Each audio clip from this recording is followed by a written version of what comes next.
अगर वो चाहेंगे तो मैं मराठी में बोल सकता हूँ। मराठी बोलो बोलो।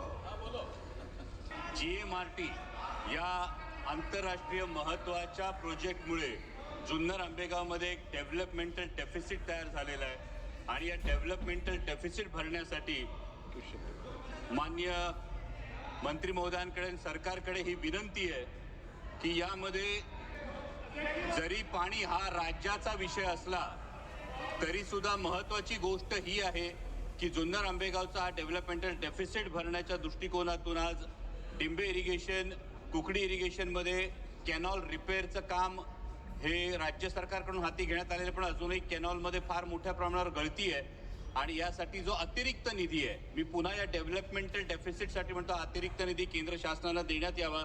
माननीय अध्यक्ष जी, ये जो सदस्य जी ने जो प्रश्न पूछा है, महाराष्ट्र में अगर वो चाहेंगे तो मैं मराठी में बोल सकता हूँ। मराठी बोलो। त्यांनी जो प्रश्न विचारला आहे त्याच्यामध्ये आतापर्यंत त्यांनी अलग अलग योजनांवर कोकणी परियोजनावर त्यांना 757 करोड रुपये केंद्र सरकारकडून दिले गेले आहे।